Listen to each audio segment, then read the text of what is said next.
The massive viewing screen in the War Council chamber showed nothing but destruction.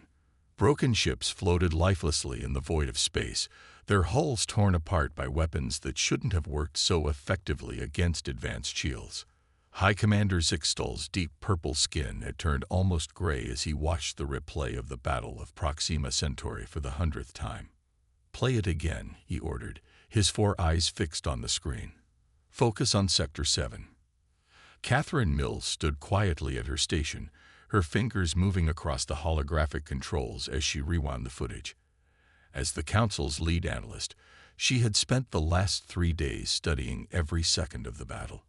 Each viewing revealed something new, something that didn't make sense. The footage began to play again. The Council's mighty fleet, over 200 ships strong, moved in perfect formation. Their ships gleamed with polished chromium and advanced energy shields, the pride of 7,000 years of galactic engineering. Then came the humans, their ships dark and angular, moving in what seemed like chaos. "Stop," Peter Nash called out from his station. "Look at their movement pattern." He stepped forward, his military analyst badge gleaming under the chamber's blue lights. "Those aren't random movements. They're coordinating somehow, but not in any way we've seen before." Catherine zoomed in on a cluster of human vessels. The ships moved like a school of fish, each one anticipating the other's actions without any detectable communication signals.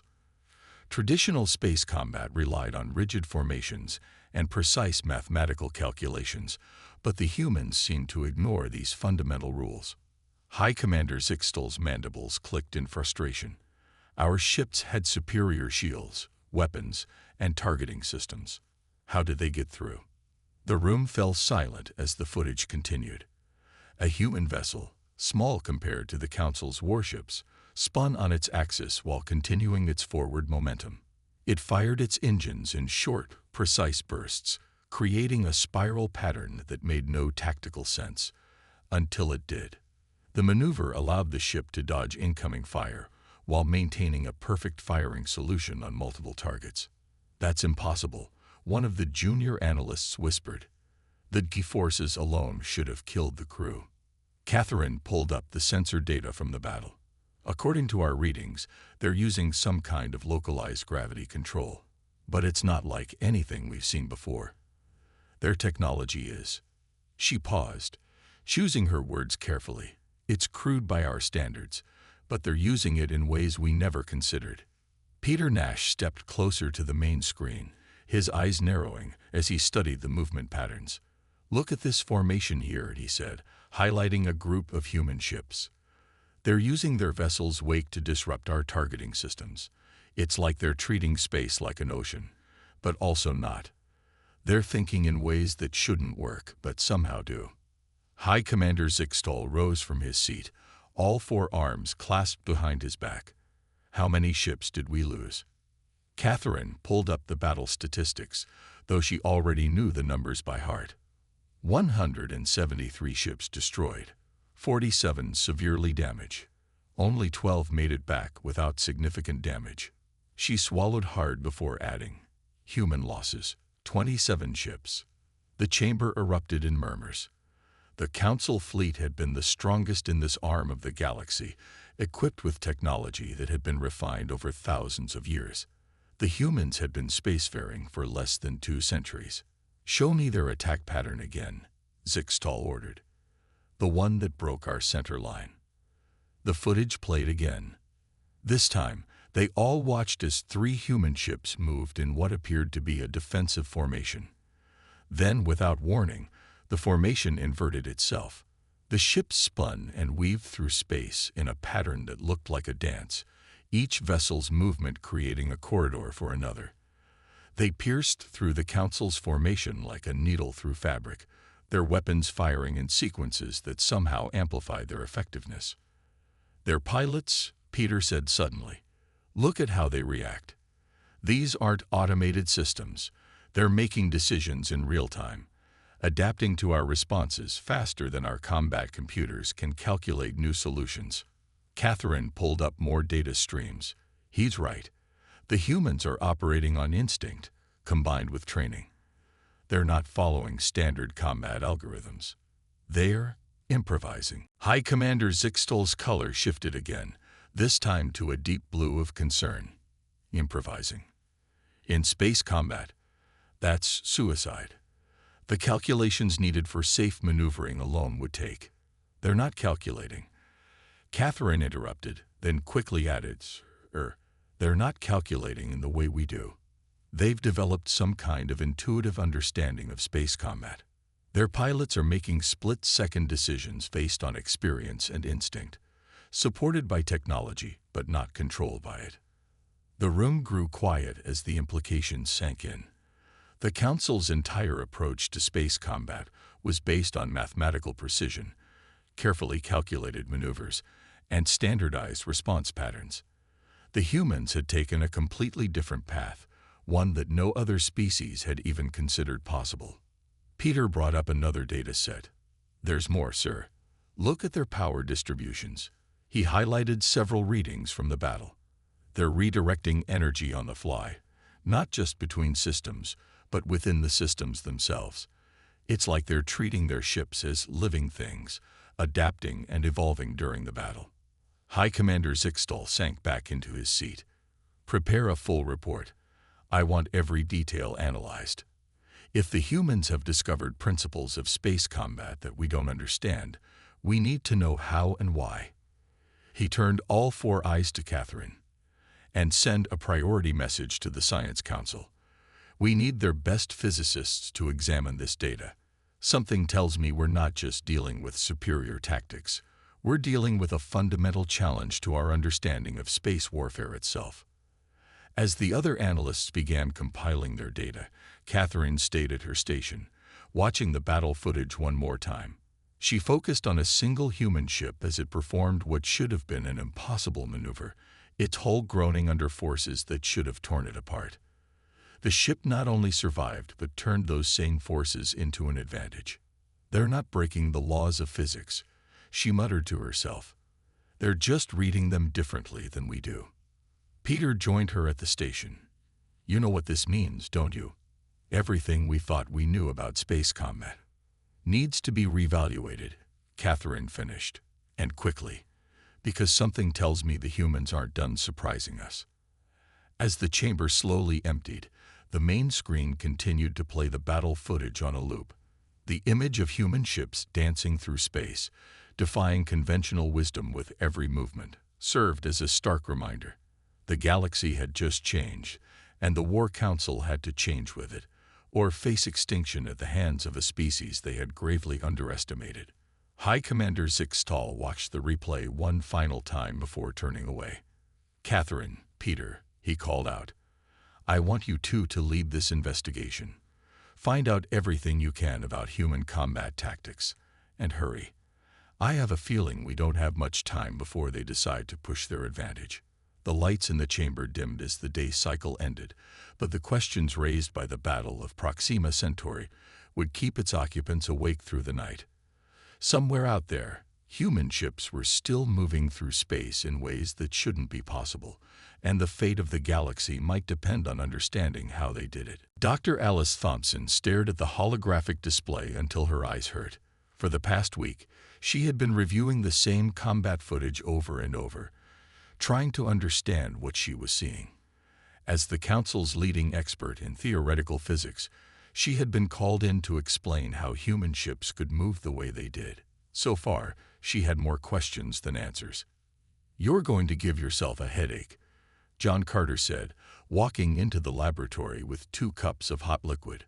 The military strategist had been assigned to work with her, bringing his practical combat experience to complement her theoretical knowledge. He handed her one of the cups. Thanks, Alice said, taking a sip of the warm drink. But look at this again. This maneuver here, it shouldn't be possible. On the display, a human ship performed what the analysts had started calling the ghost slide. The vessel seemed to drift sideways while maintaining forward momentum, all while firing its weapons with perfect accuracy. According to every known law of space combat, the move should have torn the ship apart. Maybe we're thinking about this wrong, John said, leaning against a console. Instead of trying to figure out how they're breaking the rules, maybe we should ask why our rules might be wrong. Alice paused the footage. What do you mean? Well, look at our own combat doctrine. It's based on thousands of years of space warfare, right? But what if that's the problem? What if we've been doing things one way for so long that we stopped looking for other ways? The door slid open, and Catherine Mills walked in with Peter Nash. They had been working nonstop since the initial discovery, gathering data from every battle involving human ships. You need to see this, Catherine said, holding up a data crystal. We found something interesting in the historical archives.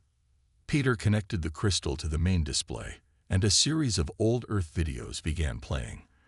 They showed something called aerial combat, primitive flying machines engaging in battle within Earth's atmosphere. Look familiar? Peter asked, pointing to a maneuver one of the aircraft performed. Alice's eyes widened. That's almost exactly like the Ghost Slide maneuver. But these are atmosphere-based vehicles from centuries ago. Exactly, Catherine said. Humans developed these combat techniques long before they reached space. They learned to think in 3 dimensions while they were still trapped in their atmosphere. John moved closer to the display, his military training helping him spot details the others might miss. They're not just copying old moves, he said. They're adapting them.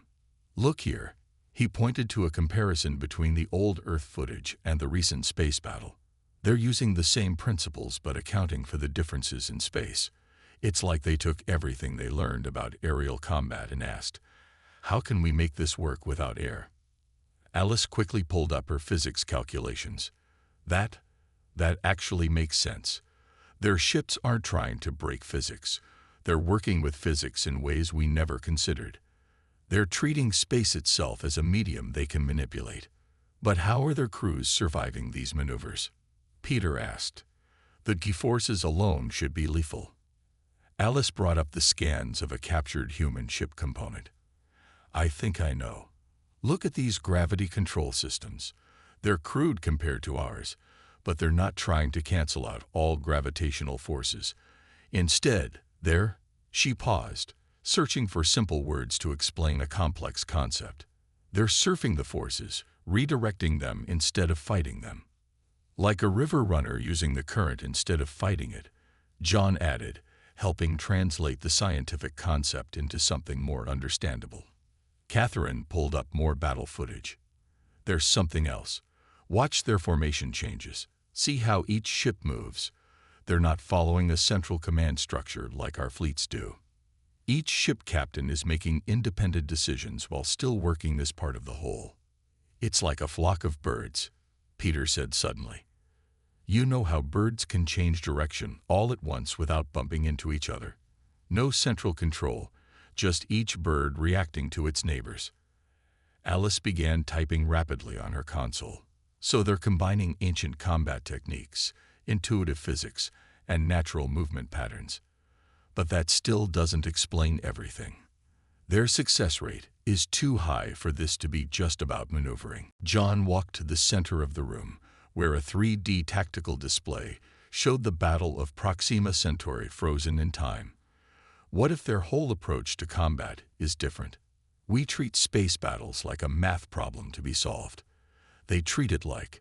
He gestured at the old Earth footage still playing on one screen, like a dance. A dance? Catherine asked. Yes, look at their attack patterns.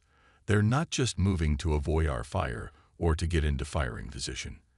They're creating patterns that mess with our targeting systems, confuse our crews, and hide their true objectives until it's too late. Alice quickly added this new perspective to her analysis. That would explain why our combat computers had such trouble predicting their movements. We programmed them to look for logical, mathematically optimal solutions. But the humans aren't trying to be optimal. They're trying to be unpredictable. Peter brought up another data set. And look at their power management during battle. See these spikes? They're deliberately running systems beyond safe limits, but only for split seconds. They're pushing their ships to the edge of what's possible, counting on their reflexes and instincts to pull back before anything breaks.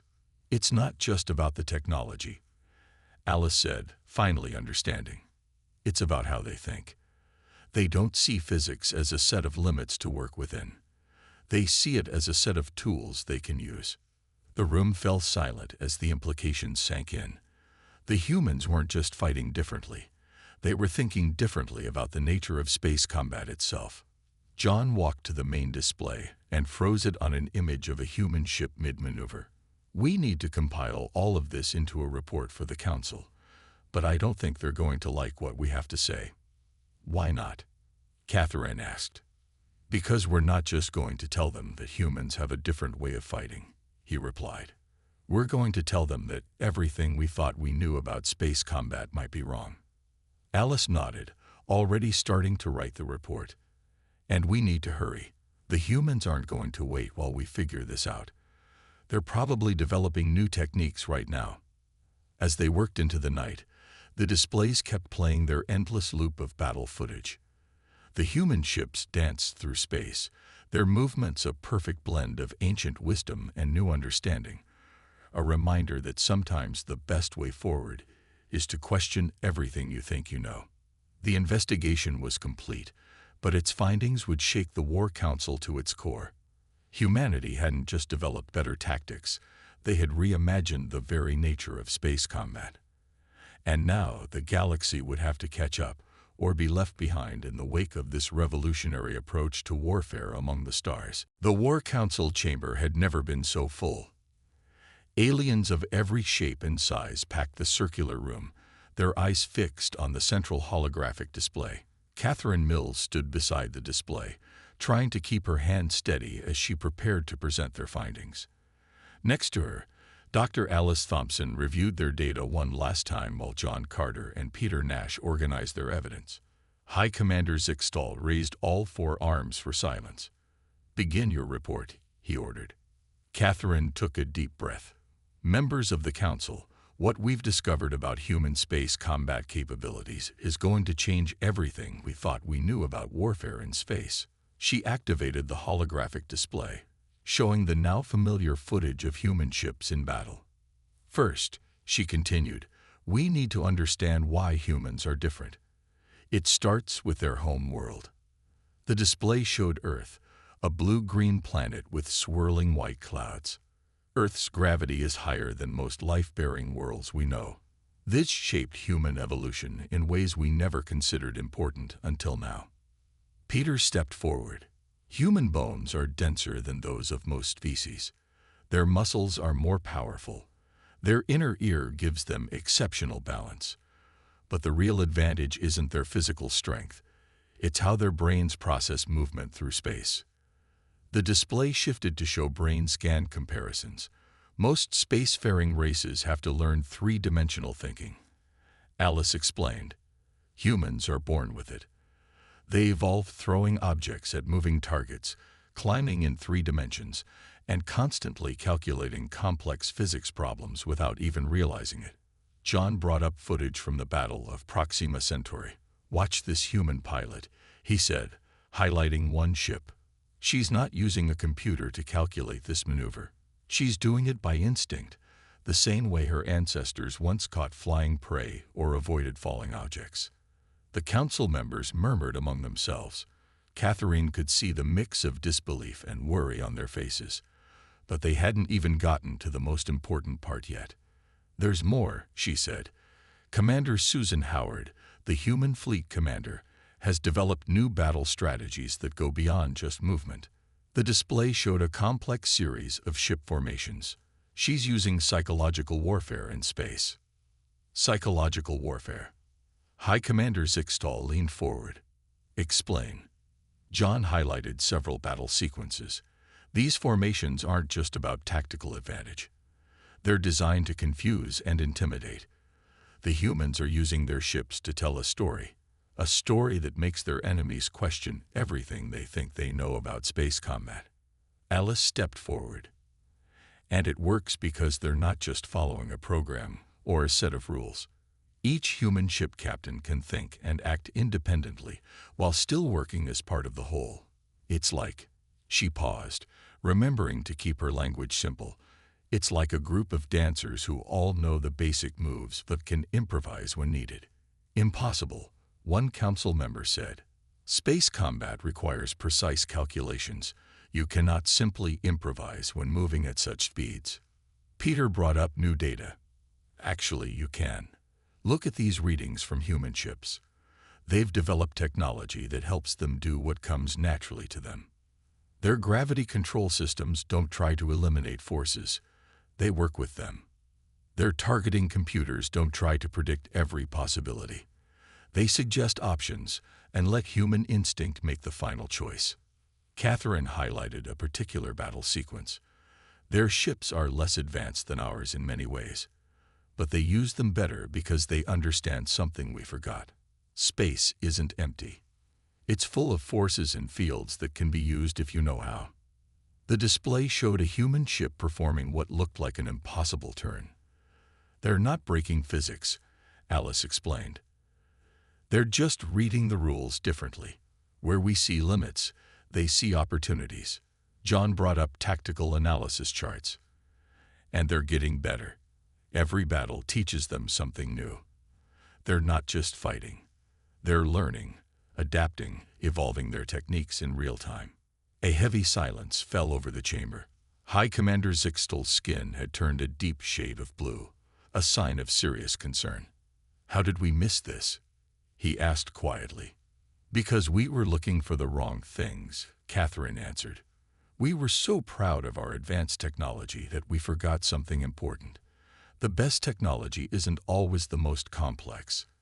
It's the one that works best with its users. Peter displayed a comparison of ship designs. Look at human vessels. They're built to work with human instincts, not replace them. Their computers support human decisions instead of making decisions for them. Even their weapons are designed to be used creatively, instead of just following targeting solutions. And there's one more thing, Alice added, bringing up new data, something we just confirmed. She showed readings from recent battles. The humans are experimenting with new techniques in every fight. They're not just using what they know. They're actively trying to discover new possibilities. The council chamber erupted in worried conversations. Catherine waited for them to quiet down before delivering the final part of their report. Commander Susan Howard's latest battles show something even more concerning, she said. The humans are starting to understand our way of thinking better than we understand theirs. They're learning to predict how we'll react because our responses follow logical patterns. But we can't predict them because they're willing to try things that we would never even consider. John stepped forward one last time. Members of the council, we're not just facing a different kind of enemy. We're facing a species that sees space combat in a completely new way. They don't just fight in space. They live in it, feel it, understand it in ways we never thought possible. High Commander Zixtel stood slowly. What are your recommendations? Catherine looked at her colleagues before answering. We need to completely rethink our approach to space combat. But more than that, we need to understand that humans aren't succeeding because they're stronger or more advanced. They're succeeding because they never forgot something we lost long ago. The value of instinct, creativity, and the willingness to try new things. As the council members began their heated discussions, Catherine and her team gathered their data. They had told the truth, but she wondered if the council would accept it. After all, it's one thing to learn that your enemy is stronger than you thought. It's another thing entirely to learn that everything you believed about space combat might be wrong. Outside the chamber windows, distant stars twinkled in the void. Somewhere out there, human ships were still moving in their impossible ways, their crews instinctively understanding things that the galaxy's finest scientists were only beginning to grasp. The revelation was complete, but its implications would echo through the galaxy for generations to come. Word spread through the Galactic Council like wildfire. Within days of the revelation about human combat capabilities, every major species was demanding answers. The Council's main meeting hall had become a scene of chaos as representatives argued about what to do next. William Drake stood at the center of the storm. As the senior council member, He had seen many crises come and go, but nothing like this. "We need to open diplomatic channels immediately," he said, his voice carrying across the noisy chamber. "The humans have shown us something new. We should learn from them, not fight them." Learn from them. Ambassador Creeville's scales rattled with anger. "They're barely out of their stone age. My people have been traveling the stars for 10,000 years. Laura Bennett, watching from her intelligence officer's station, noticed how the room had divided itself. Some species were fascinated by the humans' achievements. Others were terrified. And a few, she could tell, were already thinking about how to use this situation to their advantage. The door slid open, and Catherine Mills hurried in with new data. She handed a crystal to Laura, her face worried. "You need to see this right away." Laura plugged the crystal into her console, and her eyes widened. The latest intelligence showed human ships testing new combat maneuvers near the edge of their space. They weren't just practicing their old tricks, they were inventing new ones. "How long do we have?" Laura asked quietly. "Before they perfect these new techniques." "A month, maybe less." Catherine looked around the arguing council chamber. "And we're still here fighting about what to do." On the main display, footage from the new human training exercises played. Their ships moved in ways that made their previous maneuvers look simple. They were combining different techniques, creating new patterns that even Dr. Alice Thompson was struggling to explain. William Drake watched the footage with growing concern. "They're not staying still," he announced to the chamber. "While we argue, they're evolving, advancing, learning. Then we must strike now." General Vex of the militant faction slammed his armored fist on the table. "Before they become too powerful and risk another defeat like Proxima Centauri." Laura stepped forward, deciding it was time to share what she knew. The humans aren't just training their current pilots. They're teaching these techniques to everyone. Every human ship, from their smallest scout to their largest carrier, is learning these new ways of moving through space. The chamber grew quiet as she brought up more intelligence data. "Look at this," she said, showing footage of a human space station. "They're building training centers. Their pilots practice in small ships first, learning the basics. Then they move to bigger ships, adapting the techniques as they go. They're turning their whole fleet into something we've never seen before." Catherine added her own findings. "And they're improving their technology too. Not by making it more complex, but by making it work better with their natural abilities. Each new ship they build is designed to take advantage of these techniques." William Drake turned to High Commander Zixtal, who had been surprisingly quiet. "Commander, you've seen all the data. What do you think?"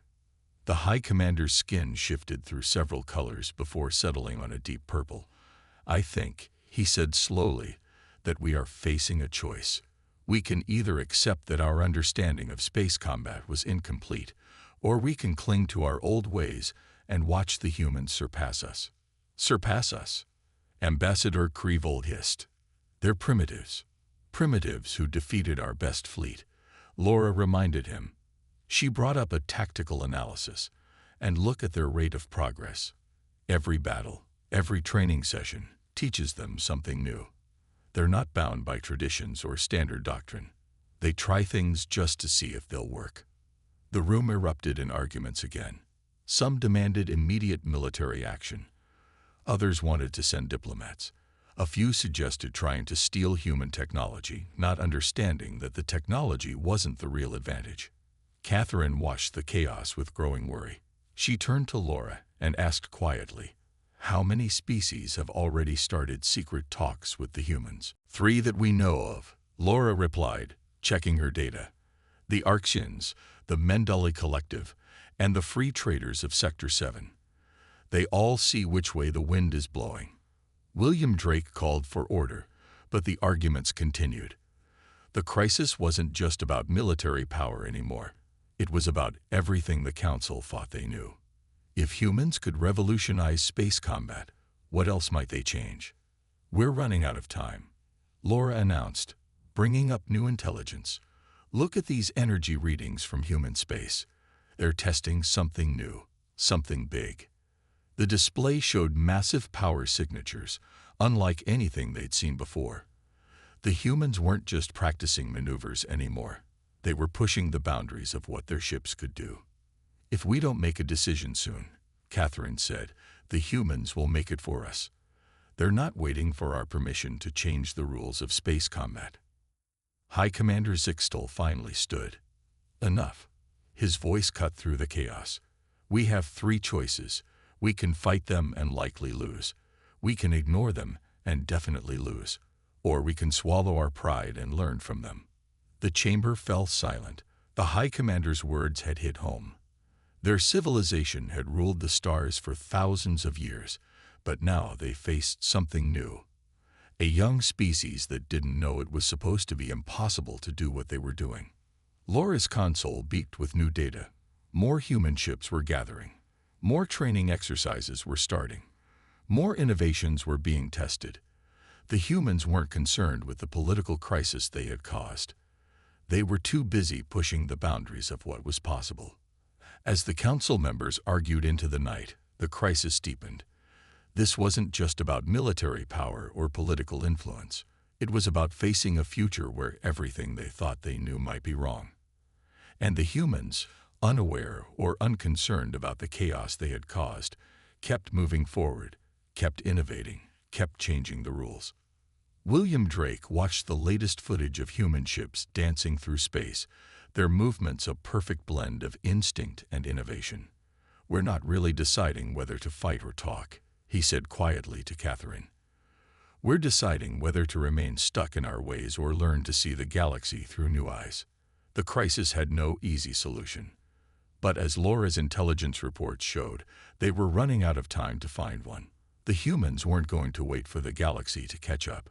They were too busy exploring what else might be possible out there among the stars. The emergency meeting of the full Galactic Council began at dawn. Every member species had sent their highest-ranking representatives. The chamber's huge windows showed the first light of the system's twin suns spreading across space, but no one was looking at the view. All eyes were fixed on Chief Researcher Daniel Mitchell as he prepared to present the final report. High Commander Zixtal sat in his central position, his four arms folded in what everyone recognized as a sign of deep stress. Below him, Catherine Nils, Laura Bennett, and the rest of the research team waited with their data ready. "Let us begin," Zixtal announced. "Chief Mitchell, present your conclusions." Daniel stood and activated the main holographic display. "Honorable Council members, after extensive analysis of human space combat capabilities, we have reached several unavoidable conclusions. What we are about to share will change the balance of power in our galaxy forever." The display showed a series of battles, each one highlighting different aspects of human combat techniques. First, we must accept that humans are not merely lucky or reckless. Their success comes from a fundamentally different understanding of how to move and fight in space. He brought up comparison data. Their ships are technically inferior to ours in almost every way. Their weapons are less powerful. Their shields are weaker. Their engines are less efficient. But none of that matters because they use these tools in ways we never imagined possible. Laura stepped forward with new intelligence. "We've confirmed that human training programs are expanding rapidly. They're not just teaching their current tactics, they're actively developing new ones. Every day they spend in space gives them new ideas to test." William Drake rose from his seat. "Then we must ask ourselves, can we afford to continue this conflict? Look at the cost of the Battle of Proxima Centauri. Look at what we lost." The display shifted to show the destruction of the Council's finest fleet. The images were still painful to watch. Hundreds of ships, thousands of lives, lost because they had underestimated their opponent. "There's more," Catherine added. "Dr. Thompson's latest analysis shows that human combat techniques aren't just about fighting. They're pushing the boundaries of our understanding of space itself. Every maneuver they perform teaches us something new about physics." Daniel highlighted several examples. "They're not breaking the laws of physics. They're showing us that these laws are more flexible than we thought. Their pilots understand space in ways our scientists are only beginning to grasp. Ambassador Creeville's scales rattled again. So what are you suggesting? That we surrender to these newcomers? No, High Commander Zixtal said firmly. We are suggesting something much harder. We must admit that our way is not the only way, perhaps not even the best way. The chamber erupted in shocked whispers. For the High Commander to say such a thing was unprecedented. Laura brought up her latest intelligence reports. We have confirmation that 3 more species have opened secret diplomatic channels with the humans. They see the same thing we do. A revolution in space combat that cannot be stopped, only adapted to. Daniel continued with his presentation. The humans have shown us that space combat isn't just about technology or power. It's about understanding, adaptation, and innovation. They succeed not because they have better ships, but because they think differently about how to use them. William Drake stood again. I move that we immediately cease all hostile actions against human space and open formal diplomatic relations. Second, said another council member, surprising many with their quick support. High Commander Zixtal raised all 4 arms for silence. Before we vote, consider this. Everything we thought we knew about space combat has been challenged. If we choose peace now, we must be prepared for more surprises. The humans will not stop innovating just because we stop fighting them. Catherine stepped forward. Sir, if I may. At his nod, she continued. That's exactly why we should seek peace now. Every day we fight them, they learn more, develop more. But if we make peace, we might learn from each other. They could teach us to see space in new ways, and we could share our technological knowledge. Daniel brought up his final data sets. The humans have a saying, a rising tide lifts all boats. Their approach to space combat could advance all our civilizations, but only if we're willing to learn from them instead of fighting them. The vote was called. One by one, the council members made their choice. Some voted quickly, others hesitated, but in the end, the decision was clear. Peace with humanity would be their path forward. High Commander Zixtal stood to make it official. By decision of this council, all hostile actions against human space will cease immediately. Diplomatic channels will be opened. And, he paused, his skin shifting to a color rarely seen in council chambers, the deep gold of hope. We will establish a joint training program to learn from each other. As the council members filed out, many still discussing the implications of their decision, Catherine found herself standing with Laura and Daniel near the windows. They watched the twin suns rise fully, casting their light across the vastness of space. Do you think they'll accept? Laura asked quietly. The humans, I mean. Will they want to teach us? Catherine smiled. From everything we've learned about them, humans love sharing knowledge almost as much as they love discovering new things. I think they'll be excited to show us what they know, and to learn what we can teach them in return. Daniel nodded. And who knows, maybe by working together, we'll all discover things about space that neither of us could have found alone.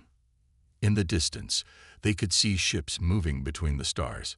Soon, those ships would carry diplomats instead of weapons, teachers instead of soldiers.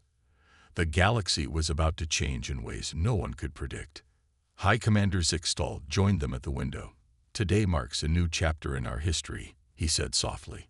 We've ruled the stars for thousands of years, but perhaps it took these young humans to show us how much we still have to learn. As the chamber emptied, the final report was filed in the council archives with a simple conclusion. Human space combat capabilities extend beyond known science, not because they break our rules, but because they show us that our rules were incomplete. In teaching us this lesson, they have given us a choice: evolve or be left behind. Today, we choose to evolve. The decision was made. The crisis was over. But the real changes were just beginning.